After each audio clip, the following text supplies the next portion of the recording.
Hey there, Internet friends, and welcome to another episode of That News You Care About, a weekly video game news show from the folks over at That Nerdy Site. Today is Tuesday, March 23rd, 2021, and I am one of your hosts, Trevor Starkey, filling in for Logan Wilkinson, who has the week off. And joining me this week is That Nerdy Site's esports stallion, Cameron Abbott. How you doing, Cameron? Doing terrific. Doing terrific. So yeah, when the news broke, our big stories today are going to be Sony buying Evo, as well as the story that broke yesterday as of recording that Sony is looking at bouncing away from its kind of older online stores. But when the Sony buys Evo story came up last week, I was like, well, we should definitely include Cameron on this week's That News You Care About, because he has kind of that esports perspective that certainly Logan and I lack. And just kind of working out our schedules and everything, it ended up that it's just going to be Cameron and I instead of Logan joining us for the conversation. Before we dive into that, a little bit of housekeeping. Please remember, if you like what you hear, like, subscribe, rate, review, share the podcast with your friends, all that fun stuff. I know Logan is always eager to have you review us on iTunes. I'm kind of flying through this part without a script, so I'm trying to remember the other normal rigmarole that we would do. If you are so inclined, you can always support us on Patreon at patreon.com/thatnerdysite, where our patrons kind of help pay the bills, help keep the lights on for shows specifically like this one, both this one and that D Plus show, where we're kind of some of our early Patreon goals, and so the patrons really helped make this happen. I think that's it. So yeah, let's dive in, kind of kicking off with the top story for that we brought you in here for this week, Cameron. Sony is buying Evo. You want to tell us a little bit about kind of the details there, as well as what you think that means kind of on the grander scale of things? For sure. So like when the announcement came out, a massive amount of questions got raised. Everybody was really there was a massive combination of concern, upset, excited, enthusiastic. For people who don't know, Sony has often been a very big supporter of Evo as a sponsor. Mm-hmm. A lot of games that are played when you're talking about things like Dragon Ball FighterZ, Tekken, and a few other games, they're played on PS4/PS4 Pro consoles. Mm-hmm. Is Street Fighter one, or was Street Fighter PC? Street Fighter was one as well. Like, okay, that was like the go-to. The way that like fight sticks are able just to innately work. Like my PS3 fight stick still works on my PS4 Pro. Like Sony has been very good about like supplying them with stuff and just being a really good sponsor overall. So for anybody who doesn't know, Evo has suffered immensely in the last year and a half. Mm-hmm. After like a couple years of being like a tried and true show of competitive gaming excellence and like producing some of like the most notable and infamous people in the fighting game scene for the first time in years, rather than just being like one or two really big standouts. You had like just a slew of people. Esports coverage is better than it's ever been, and Evo was kind of this crown jewel of esports and like the overall mecca of fighting game like prestige. Everybody preps for Evo. Your tournaments that you have going around the year are prepping for Evo.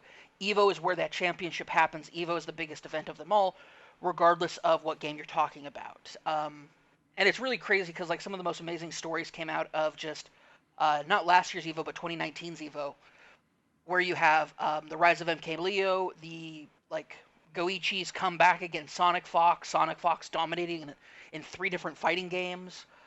Some really incredible people, but over the last year and a half, a lot of things have happened. One of which is the dismantling of one of the biggest esports supporters and companies and teams, sponsor with I can't believe I forgot its name, but it's Fox. It's I should know this, but I've slipped my mind. They're no longer in existence. They've dismantled. It's not Steve Fox. It's not Sonic Fox. No. Not Sonic. Sonic are you Fox talking? is a Are you talking Hmm? the so I mean, I'll see if I can like help you out here at all. I'm almost certainly not going to be able to, but like I mean, if you want to kind of look it up while you're while I'm Thank you very much. I got it. It's Echo Echo Fox. Okay. Fox. Yeah, I Echo was just Fox. gonna Rick say like Fox. Yeah. my tangential information kind of before throwing it back over to you is I remember we brought you on for an Evo centric episode last year, or even like I think a fighting game or a competitive game kind of centric episode of That News You Care About, like last summer when Evo had pretty much just been canceled. They were already kind of on the Yeah. ropes because of all the COVID stuff, where they were going to have to go to a digital event. But then they got really hammered with a lot of controversy surrounding not only the competitors, but also one of the kind of co-founders of Evo got kind of caught up Mr. Wizard. Yeah.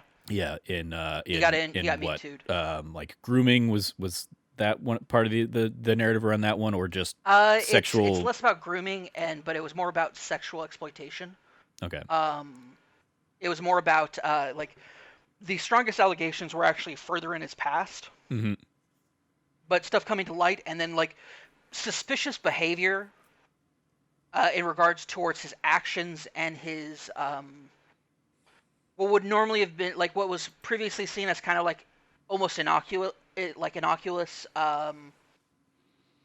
kind of behavior Hmm. was put under a different lens when people found out some stuff about his past, and people then coming forward and saying, hey, by the way, he's said some stuff like to me Yeah. as an individual, and so like A some pattern things a came, pattern emerged yeah, basically, and a pattern he had emerged, to yes. basically step away, and he kind of like walked away, having been a co-founder alongside what Tony and Tom Cannon are still Hmm. heavily involved, and even in this kind of new partnership that Sony has kind of instilled, they're going to continue being involved in kind of a consultation role, I guess. But yeah, Mr. Wizard there is long removed at Hmm. this point. But I remember that kind Yeah. of stirring things up last year for Evo in particular. And so when the news broke last week, my really kind of like 30,000 foot view was, well, PlayStation's probably going to have to do some like cleanup of goodwill because of all of the stuff that happened last year. But it also probably made Evo a much more amenable purchase price. It was probably like the damage had been done, I guess, to Evo a little Well, bit, that they were probably looking to make some money out of the deal and be able to kind of move on to a next chapter, and Sony stepped in as a potentially great partner for that. definitely. I think that's a part of it, but I also think that bigger than that was last year. The pandemic happened, and Evo happens. Usually, like prep for Evo happens.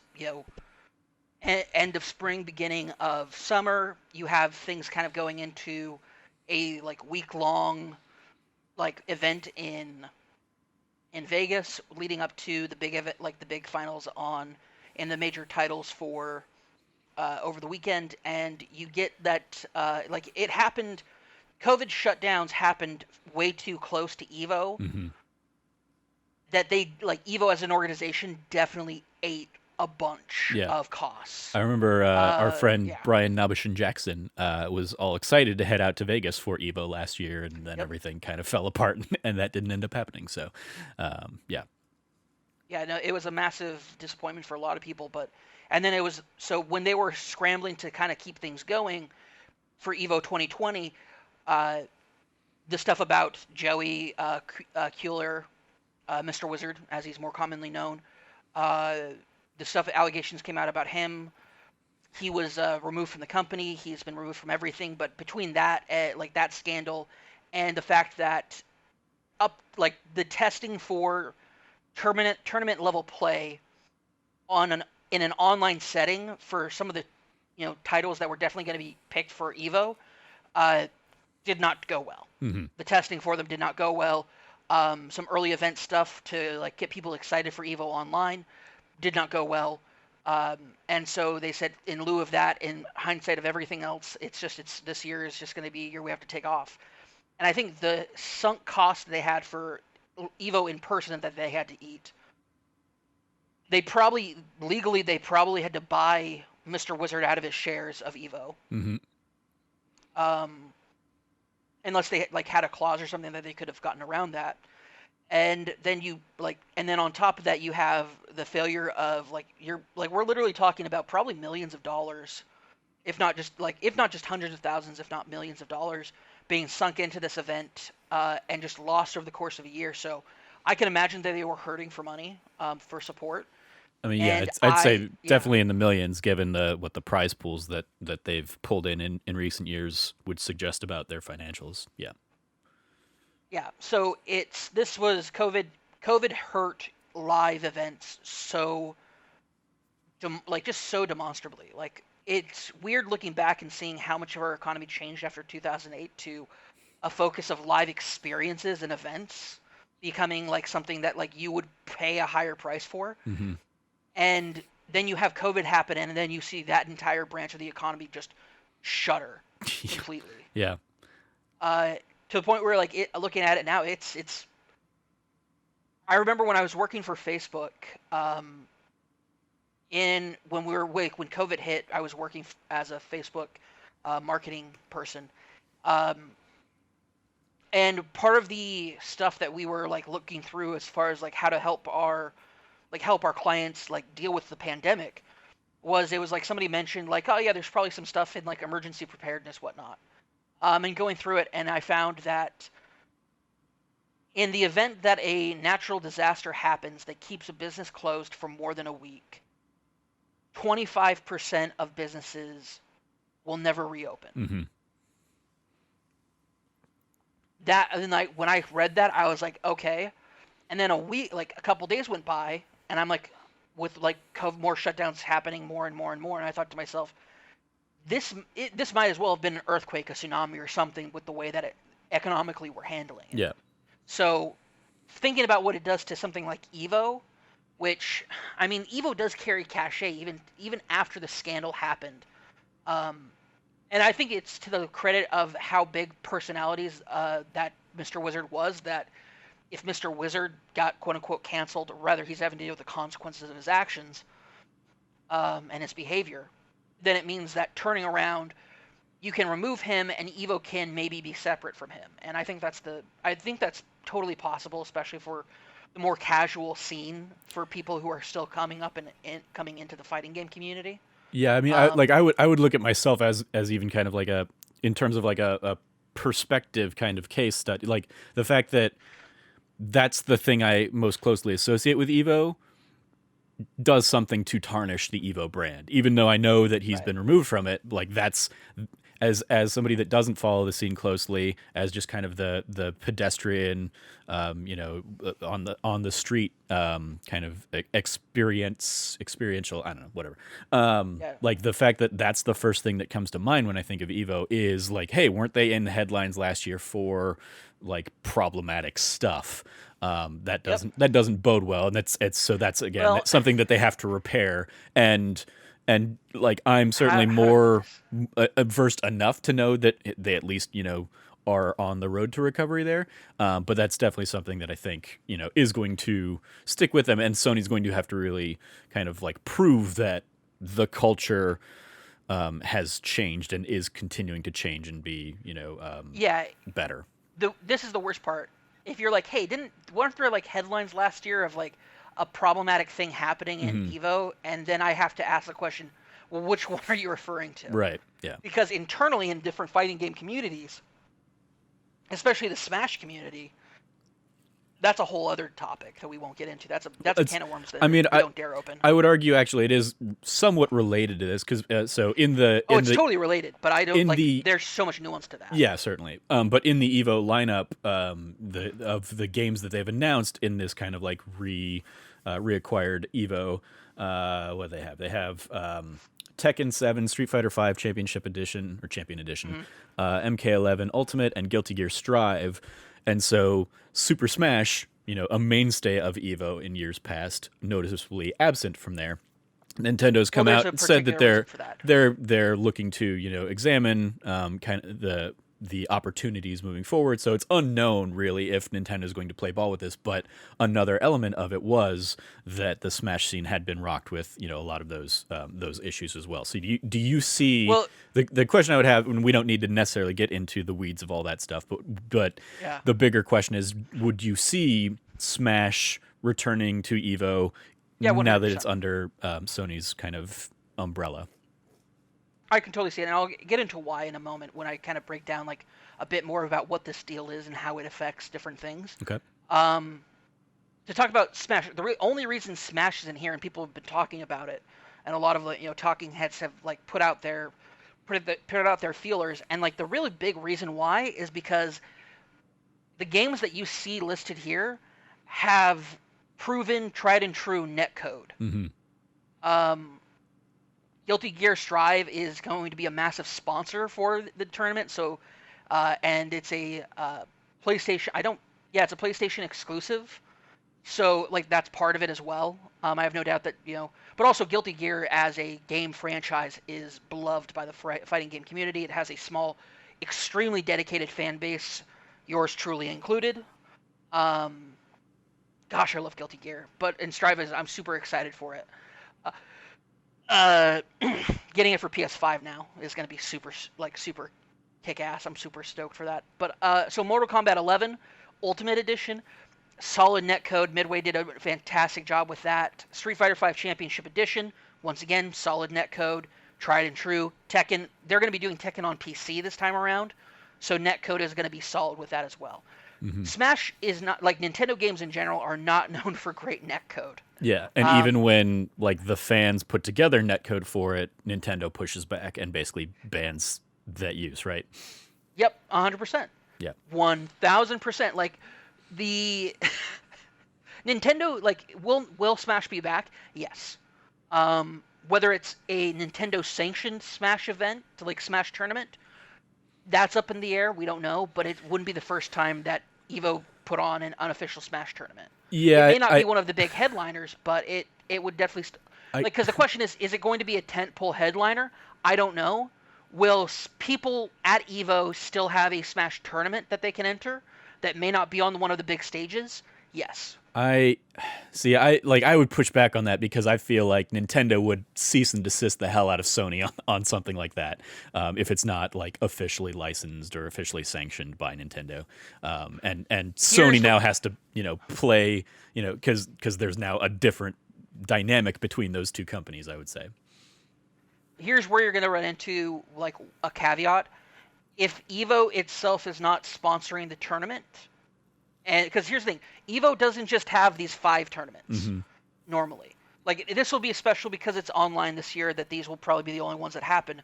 But what normally happens is Evo like takes place and is a massive event and is a tent pole, like not tent pole event, but a tent that a lot of other smaller tournaments come in and just take place at Evo.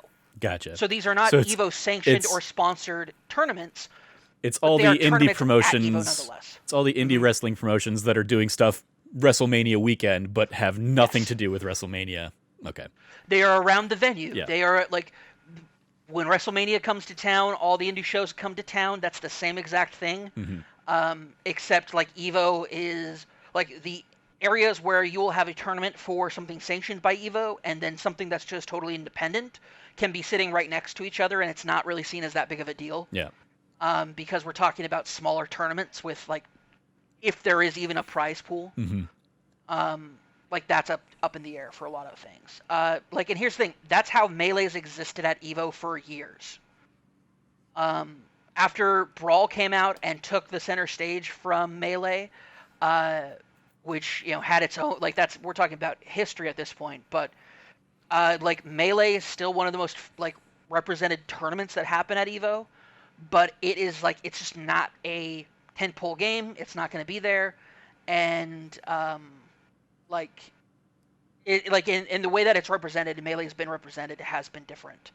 That being said, so like, will Smash come back? Probably, and this is why, and this is really where I'm going to get into it. And this is a good transitioning point to talk about what the deal is with Sony and what it means going forward. Sony does not control Evo. It does not run the day-to-day operations. It does not run the it is not in charge of the organization as far as how it's being run, who's hired and whatnot. Evo as a company, as an actual existing entity, is now owned by Sony, but is still maintaining its current, its regular procedures and operations. The brothers who I'm looking at Collier's name and all I can think is Collier Brothers, and I'm like, that's not accurate. Tony and Tom Cannon. Tony and Tom Cannon. So basically, here's the thing: Mark Julio, Tom and Tony Cannon, they are still running things. They are still in charge of everything. The staff at Evo is not going to change, unless members of the staff have gone on to do different things because of last year's event not happening. All of that stuff in regards to it, this is probably the best possible deal. Basically, what it looks like is Sony or Evo approached each other. One of the two approached the other party and said, "Hey, we want to, or we would like you to invest in Evo as a company." And what that means is that basically the way the deal's being run is Sony and RTS are now just permanent joint sponsors of Evo. Sony is not going to try to step in and run a fighting game tournament. They have no intention of doing that. They have no want of doing it. But rather what they've done is they've now become basically a premium exclusive sponsor of the event. They are the tentpole sponsor every year now. Mm-hmm. And essentially whatever proceeds are made by Evo as a company or as an event are split between RTS and Sony now in whatever way they have it split. So Sony still gets to take, so not only does Sony have an ownership in Evo as an event, but RTS and Sony now split profits and costs of it. The cost it looks like Sony is providing is almost entirely in marketing and promotion. So we could this is where things get exciting, and things are less dreary. We get Evo itself isn't really changing, but this is where things can get really more exciting. Right now, prize pools have mostly been determined by combination of sponsorship, entry fees, and other normal things like that. We could be seeing an increase in monetary sponsorship for some games. We could be seeing the tentpole games that are kind of the chosen big stage games being expanded out because there's more funding now. So we're seeing the money that is being injected into Evo is necessary. It's not going to survive otherwise. We won't make it to an in-person Evo 2022 without this, and without an online method and measure going on. Now, there's been some big questions, and this is the thing, is that Street Fighter V is also going to be played on some PCs, and Tekken 7 is only being played on PCs. Tekken 7 is not going to be being played on PS4, PS4 Pros, or PS5s. So, if they're letting that happen, this is where bigger questions come in. Is Killer Instinct going to be invited to be part of Evo going forward? As an Xbox exclusive, right? As an Xbox exclusive. And Evo has said, they're open to it. Mm-hmm. Because, once again, the people who are making the decisions of what games are allowed to be there is still RTS, the people who have traditionally run Evo. Yeah. Sony Interactive Entertainment, which has now and this is really where the cool thing is that you have this happening. A lot of people are like, Sony bought Evo. What? Sony bought esports. What? We're fine. In fact, it's the only thing that probably would have saved Evo, because otherwise Evo doesn't happen this year, and if Evo doesn't happen this year, Evo's pretty much dead. Mm-hmm.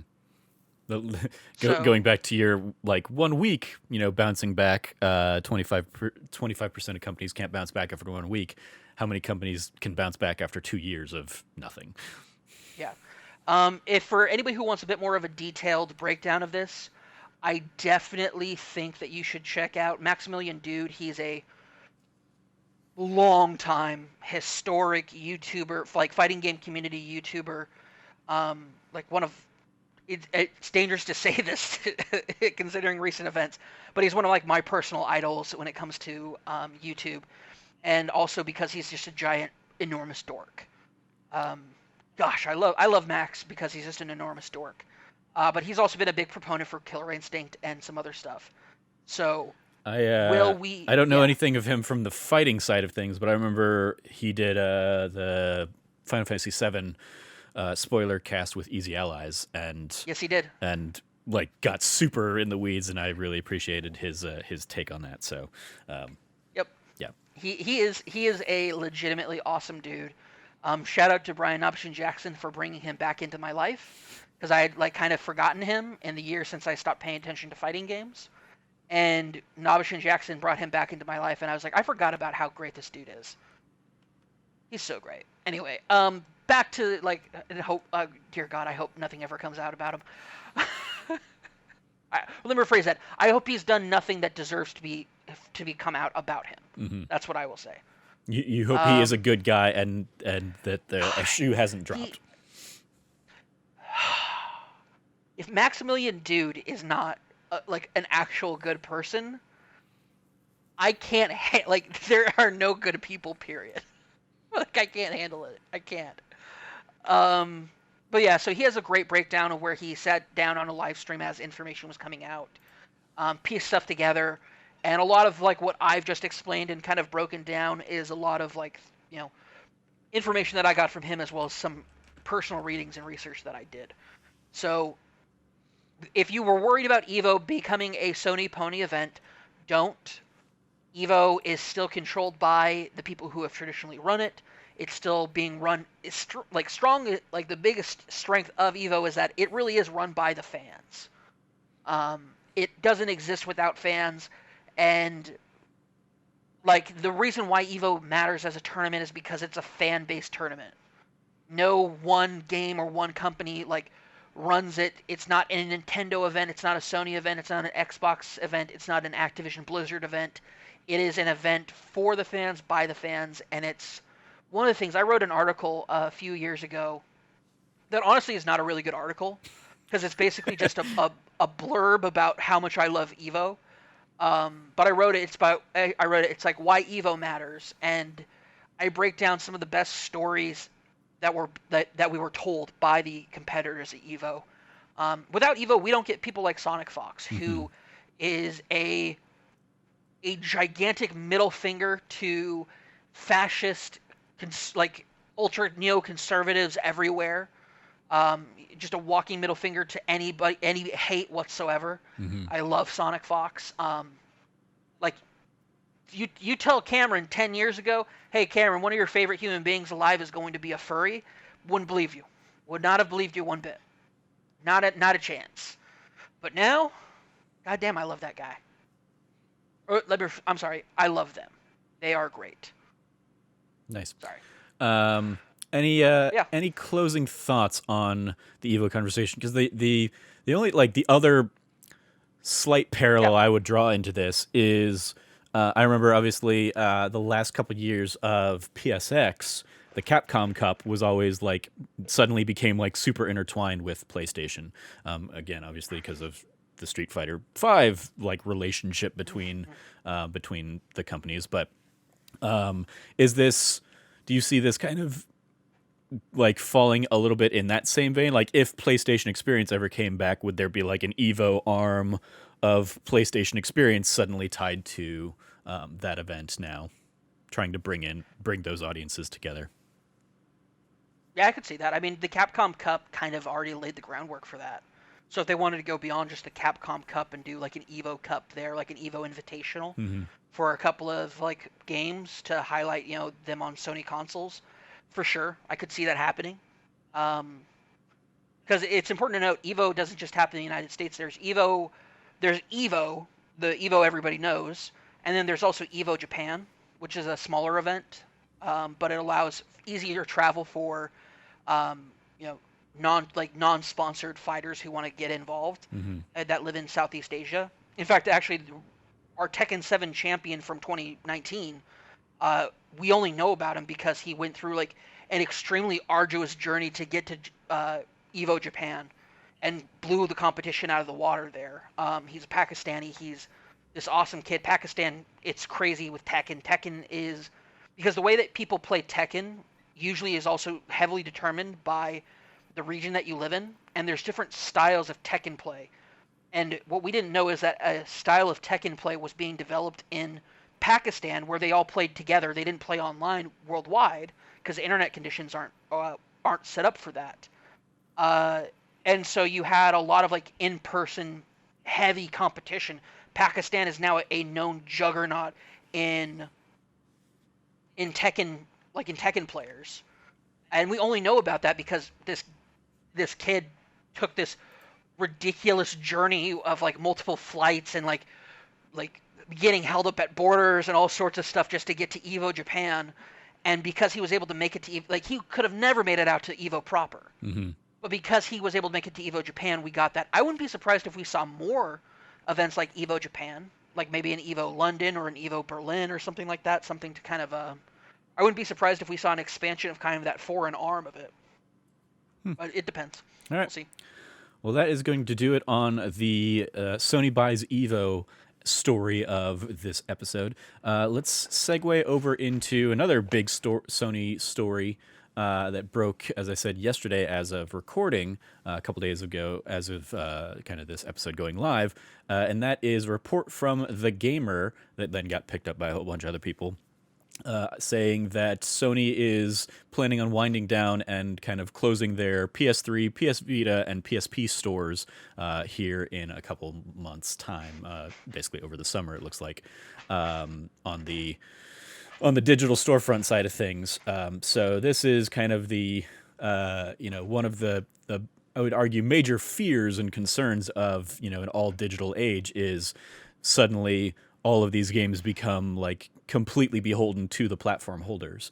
It's certainly one of the big things that even as I've steadily kind of transitioned away from physical to digital for a lot of my purchases, it's definitely something that I kind of like always have an eye out there of like, if this is something I really want, I'm probably going to try and like go buy it physical because, I can anticipate that the disc will always still, work and be there and be supported.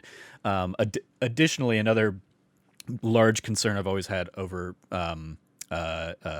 digital only is that price drops on digital stuff tends to not follow the same trends that you see kind of with stores needing to kind of free up shelf space and stuff. So you'll see games stay at their like normal pricing on kind of PSN or Xbox Live, or I guess Xbox Network now I think is what they just rebranded themselves to, or the like Nintendo eShop. Those prices will kind of stay higher longer. There might be a little more regularity in terms of like deals and sales and stuff like that. But I remember, years after Grand Theft Auto 5 came out, like looking onto the shop and it still being, $60 on PSN when you could go find it for $30 in any kind of retail establishment. So new for $30 at any retail exactly. establishment.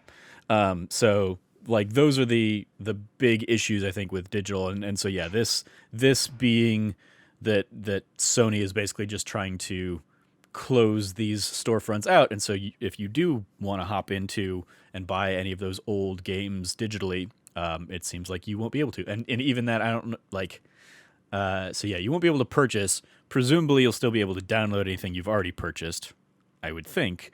But even that is potentially kind of unclear. This kind of follows the pattern that we saw in the lead up to PS5, where basically like PlayStation said, hey, those stores are only going to work natively. You're not going to be able to buy PS3 games and PS Vita games and PSP games through store.playstation.com or whatever on online anymore. So they can kind of free up the space and kind of unify everything for PS4 and PS5 titles. So this is the writing was a little bit on the wall 6 months ago when they kind of made those announcements, but this definitely seems to be kind of the latest in like the old game is old mentality that Jim Ryan seems to really support. from the PlayStation side of things. So, any thoughts on this from your side of things, Cam? Trevor, I'm going to make a note here that when you edit this, you need to start inserting the Pirates of the Caribbean theme. I'm not going to do that. Hoist your flag, mateys! The time has come for us to raise the Jolly Roger once again. I'm jesting. I've long since retired from pirating just about anything. I am a grown adult. I have money, and I'm willing to pay people to reward them for their hard work and effort in creating a product that I enjoy. That being said, this is how you get pirates. This is an element of how you get pirates. This is how you get pirate. Like, the reality of the situation. It sounds like the way you were pirating was not caused by this kind of issue, though. No, the reason I pirated is because I was a broke ass child. Yeah. Who saw a game and was like, Google, or not even Google, webcrawler.com, search for ROM and emulations. Mm-hmm. I would argue that is still probably the leading factor of why people pirate games. But yes, this does introduce the element of, if people can't buy your game legally, then they will pirate. And they want to play it, they will go out of their way to find other means of doing it. I've certainly seen a few people kind of raising that online, including like the video game historian kind of people, like who's it? GameSpite, I think, on Twitter. I forget his actual name. Yeah. But sorry about that, dude. I know I've done work for you before. Yeah. Actually, that's funny. I did work for him before. He said, "Hey, does anybody go to ASU?" Jeremy Parrish. Yeah, there we go. Jeremy, he's an awesome dude. Yeah. Yeah, he tagged. He's like, "I need somebody to go to like request from the microfilm archives this thing in the ASU library." Yeah, I remember seeing that and tagging you because I was like, I know Cam still goes there right now, and so I did that. That was a trip. There. That was fun, actually. And by the way, if it was a holiday, like the holiday ad debut in the New York Times, I think, or maybe it was the New Yorker. It was the ad spread for the Nintendo Entertainment System and all of its accessories in a catalog. Which is rad. It was rad, actually, like being part of like recovering that video game history. But let me put it this way: when people actually broke down torrent numbers and and let me rephrase that, pirating numbers for Game of Thrones, the majority of people who were downloading Game of Thrones were in countries where HBO was not available. Mm-hmm. Same with like Mandalorian when Disney Plus launched. Yeah. Yeah.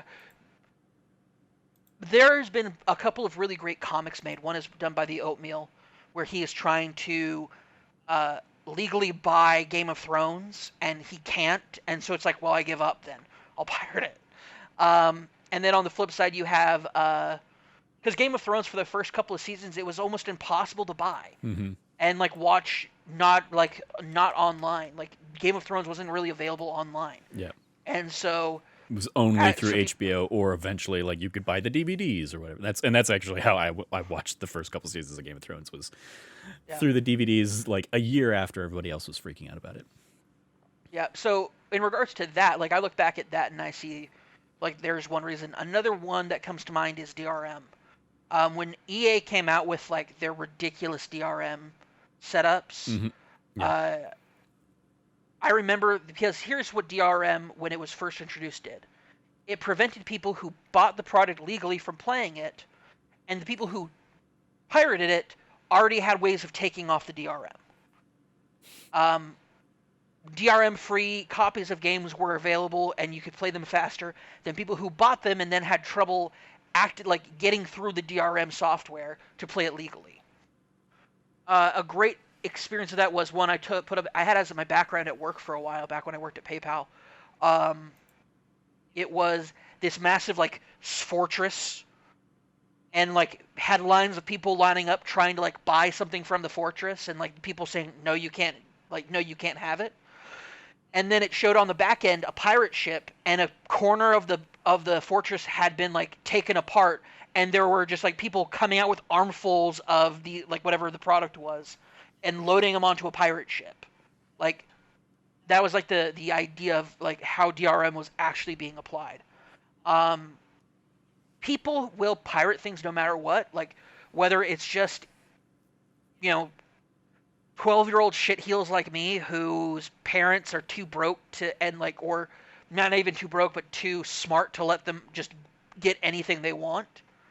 And which buying a Super Nintendo system to play Chrono Trigger was an impossibility for my age at the time. And so I stole the ROM, and then the ROM, it turns out you can't get past the future.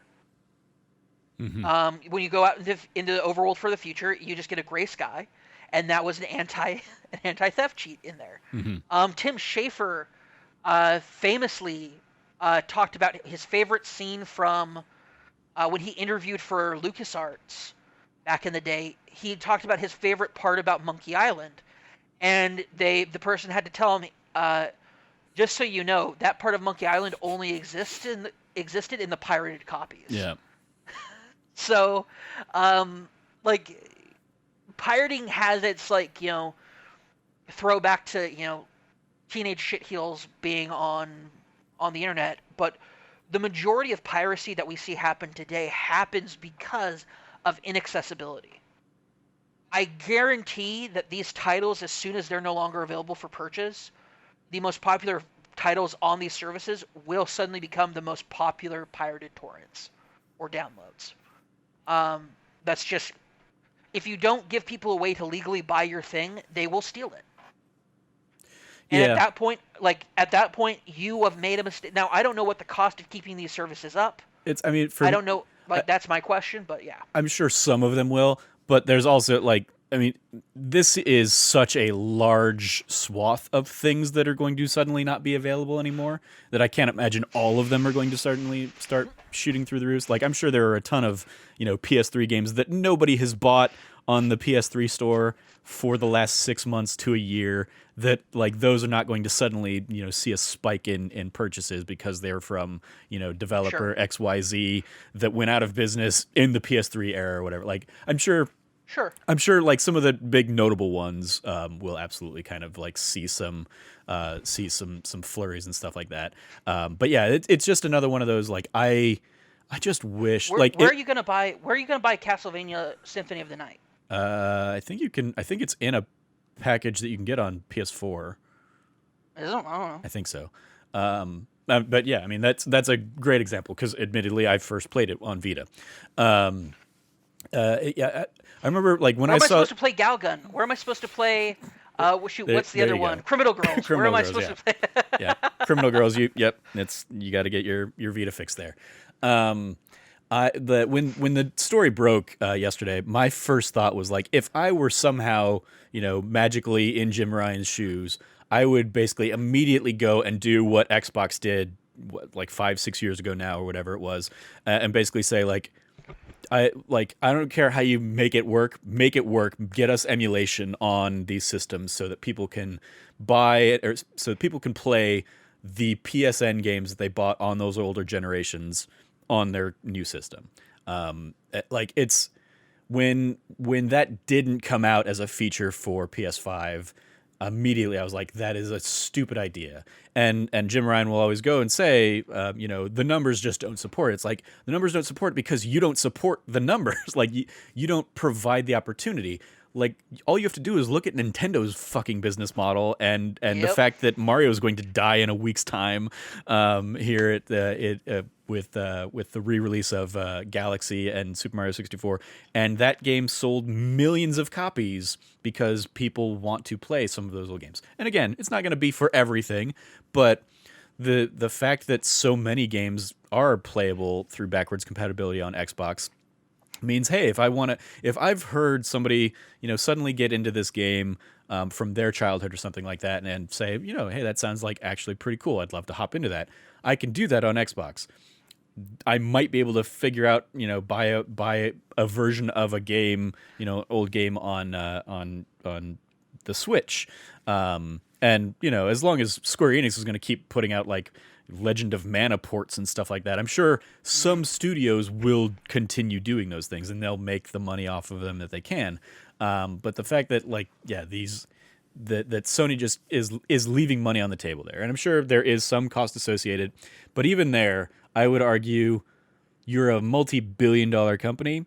You can have a couple loss leading features in your supply, in your back pocket to garner that goodwill from your audience. And so yeah, it's one of those things I that would be like my day one going to the devs and saying how, like, going to the hardware people and say, figure out a way to make this happen. The PS5, like with PS4, I got that, hey, the PS3 architecture was so different, they weren't going to be able to do that. But we're a generation removed from that now. You can emulate PS3 stuff. Like, you can figure out how to make that work on the PS5 hardware and, you know, make any earlier generations work as well. Like, it would be great if you had a complete one-to-one, you know, comparison for the Xbox backwards compatibility, where if I have the PS1 disc and I put it in that system and it boots up and works great. Handheld stuff would be a little different with PSP and Vita, but like all of those games can be emulated to that hardware easily. So just make it work. Yeah. Give me the option to buy these games for $5, $10, $15, $20 through the PSN and play them on you know, on my modern console. Or, like, let's look at the reality. PS Now is a blech product. It's a meh thing. Like, some people are like swear by it, some people don't swear by it. Here's an idea. You have PS Now where you can buy games and stream them, whatever, you know, PS3 games and whatnot, some classic titles. Why don't you do what Nintendo did? Hey, if you sign up for PlayStation Now, you get this bundle of PlayStation games, bundle of PS2 games, bundle of Vita games, bundle of PSP games that you have just like the option to play through a whole bunch of those titles, and like it's sectioned off in its own area. It's part of PS Now. You can inflate your PS Now numbers with it. Like the weirdest thing is, like, there are so many ways to skin this cat to make it work, and the fact that they're just not doing it is it's extremely frustrating, because you know that there is a value to that service. You know that there is value to this, but because Jim Ryan is old things are old, dab on him or whatever he's like trying to do. Like, this is why I don't want Jim Ryan to be my dad. Who I want to be my dad?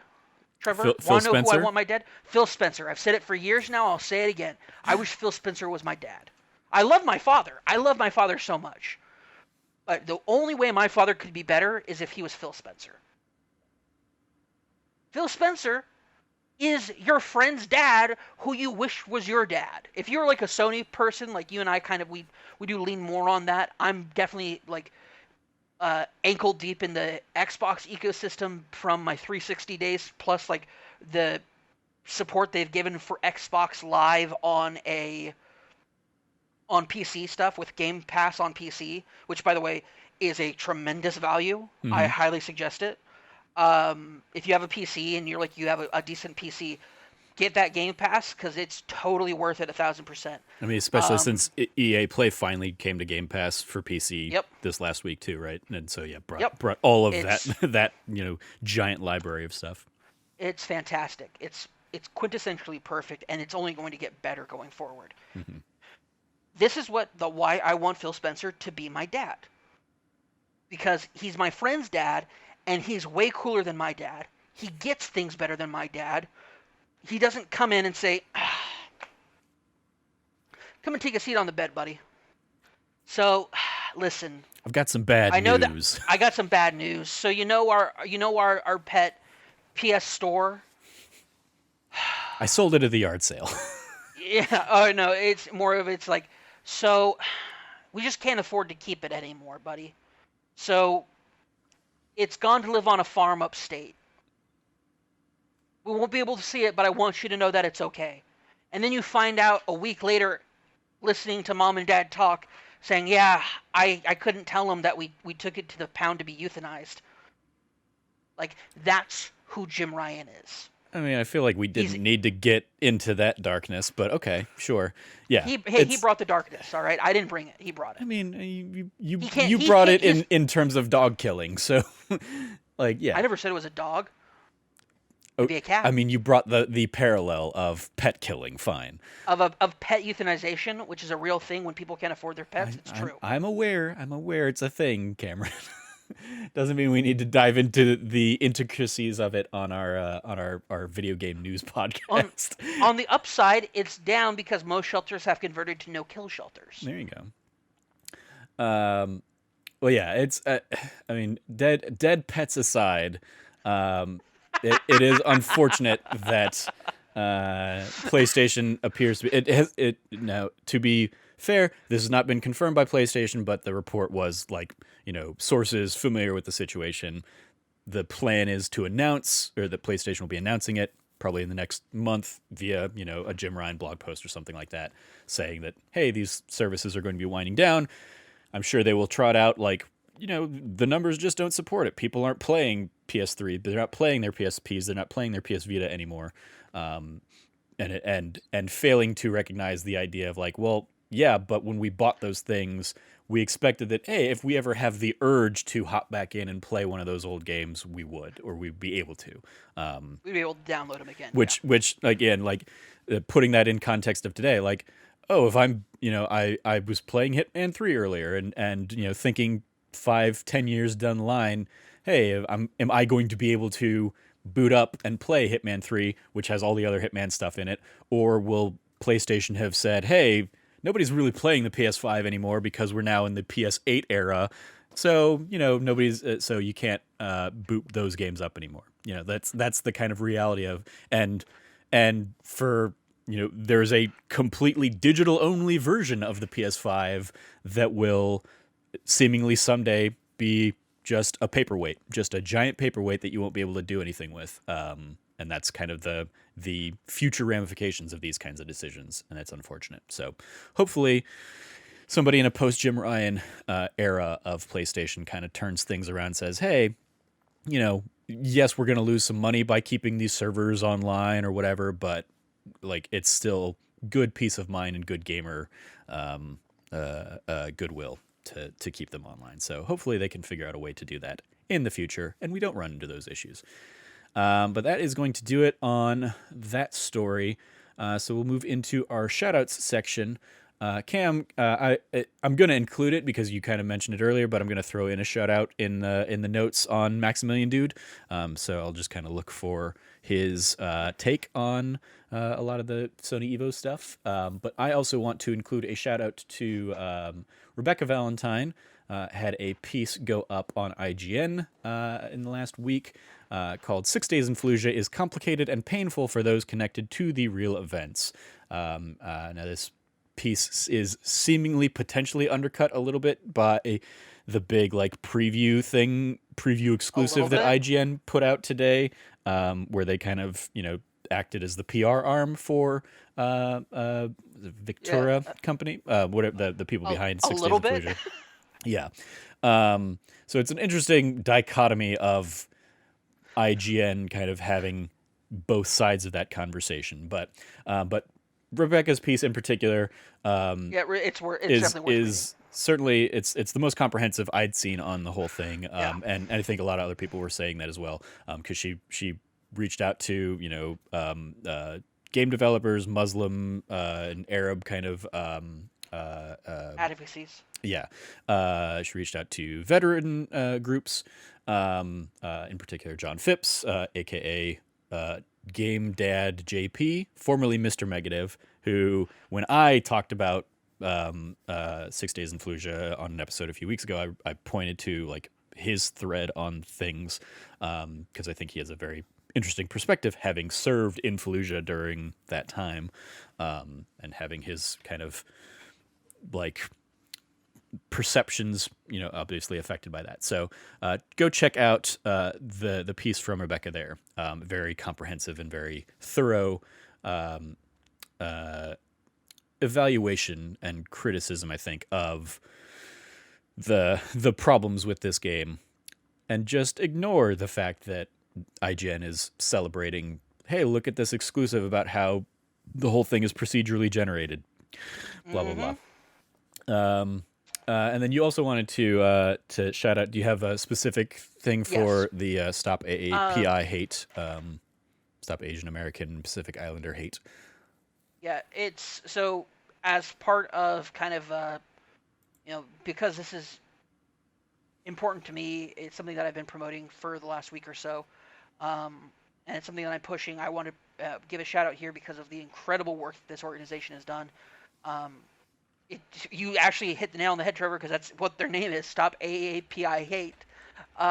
You can find them on Twitter. They are part of several fundraising campaigns to essentially help out, whether it's Asian American and Pacific Island owned businesses, to just overall helping advocacy and making sure people are aware of the uh, intensified discrimination that has been going on for the last year towards Asian Americans and Pacific Islanders in the and kind of bringing more awareness towards the casual and systemic racism that Asian Americans and Pacific Islanders face here in the United States. So they're doing a tremendous job. You can follow them at Stop AAPI Hate on Twitter. Stop AAPIHate.org is their website. Yes. I'll have a link in the show notes. Yep. If you can, if I know that pay attention. I know Alana Pierce and Uppercut Crit and a few other places did charity streams for them this last week. The idea is to keep this momentum going and not just make it a one-time thing because of a tragedy, but rather have the awareness that came from that tragedy have even greater meaning by perpetuating this effort forward in stopping this racism and hatred towards this group of people, if not overall in general towards everybody, but particularly it's a focus on this. So yep, excellent shout out. Absolutely, go support them if you can. Hey, turns out having the leader of the free world be incredibly racist has a trickle down effect. Hey, it's the trickle down economics that Republicans have been touting for generations now. Having a racist guy call Kung Flu and China virus and stuff like that turns out has a negative impact on the Asian American community here, not only in the States, but worldwide. I think there's been a huge uptick. So absolutely go support them. They've been doing a lot of work to try and bring awareness to those issues and help people out. It's effectively, in a sense, it's like the Black Lives Matter of like all the stuff that came around Black Lives Matter last year, rising to the surface again, but now different community. but still all part of the same effort to Indeed, yeah.